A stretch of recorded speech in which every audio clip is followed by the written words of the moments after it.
ഇപ്പോൾ ശബരിമല കർമ്മസമിതി general convener SJR Kumar നമ്മോടൊപ്പം ചേരുന്നുണ്ട്.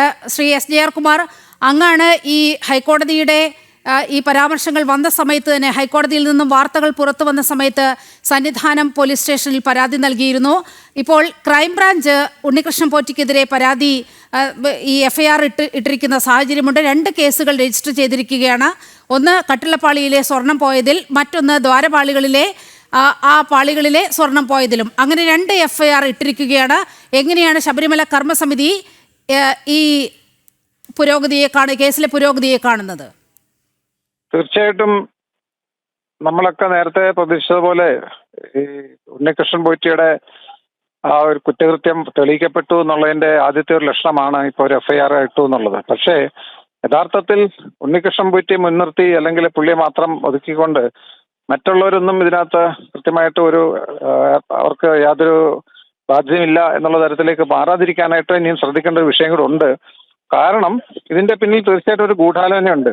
ഒന്നാമത് തന്നെ ഇത്ര മാസങ്ങളായിട്ട്, ശരിക്കും പറഞ്ഞാൽ 2019 നടന്നൊരു വിഷയത്തിലെ വർഷങ്ങളായിട്ട് അത് ഗവനിക്കാതെ, ഒരു കേസ് പോലും ചാർജ് ചെയ്യാതെ അല്ലെങ്കിൽ റിപ്പോർട്ട് പോലും കൊടുക്കാതെ ഒരു സാഹചര്യമുണ്ട്.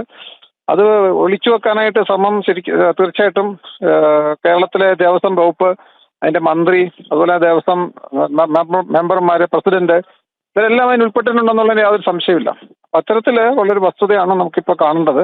അവിടെ തീർച്ചയായിട്ടും FIR എടുത്തത് തീർച്ചയായിട്ടും നമ്മളെല്ലാം പരാതിപ്പെട്ടു. അതുകൂടാതെ കോടതിയും കർശനമായ ചില നിർദ്ദേശങ്ങൾ കൊടുത്തു എന്നുള്ളത് സത്യമാണ്.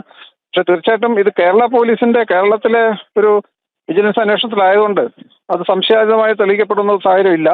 അതുകൊണ്ട് ഇത് സോഫാർ സോ ഗുഡ്, ഇത്രയും ചെയ്തു എന്നുള്ളത് സന്തോഷം. പക്ഷേ ഇവിടെ അങ്ങോട്ട് നിൽക്കാൻ പാടില്ല.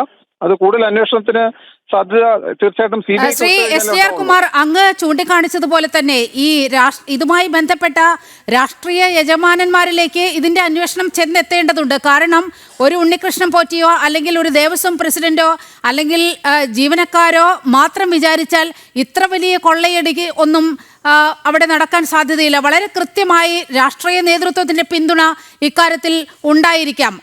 നമ്മൾ ഇപ്പോൾ പ്രേക്ഷകരെ കാണിക്കുന്നത് മുഖ്യമന്ത്രിയും ഉണ്ണികൃഷ്ണൻ പോറ്റിയും തമ്മിലുള്ള അഗാധമായ ബന്ധത്തിന്റെ ആഴം വ്യക്തമാക്കുന്ന ചിത്രങ്ങളാണ്. അപ്പോൾ വളരെ കൃത്യമായ ഒരു രാഷ്ട്രീയ പിന്തുണ ഈ സ്വർണ്ണക്കടത്തിൽ ഉണ്ടായിട്ടില്ലേ?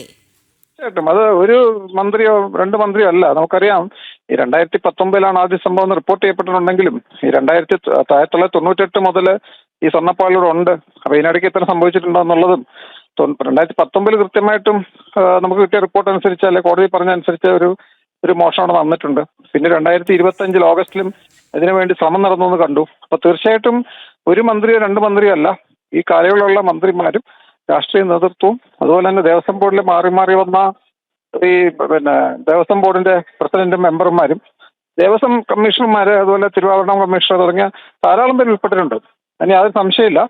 അത് ഉണ്ണികൃഷ്ണൻ പോറ്റിയുടെ പേരിൽ FIR എടുത്തു എന്നുള്ളത് ഓക്കെ. അതുകൊണ്ട് നിൽക്കാൻ പാടില്ല അവിടെ. കാരണം ഇതിന്റെ യഥാർത്ഥ ഗൂഢാലോചന തന്നെ പുറത്തേക്ക് കൊണ്ടുവരണം. അത് തീർച്ചയായിട്ടും ഒരു CBI അന്വേഷണം തന്നെ അനിവാര്യമാണ്. അതിൽ കുറഞ്ഞൊന്നും ഈ കേസിന്റെ പൂർണ്ണമായിട്ടും നമുക്കൊരു തെളിവ് ലഭിക്കാനോ അല്ലെങ്കിൽ കുറ്റക്കാരെ ശിക്ഷിക്കാനോ സാധിക്കില്ല. അതുകൊണ്ട് തീർച്ചയായിട്ടും നമ്മൾ ആ വിഷയമായിട്ട് മുന്നോട്ട് പോകും.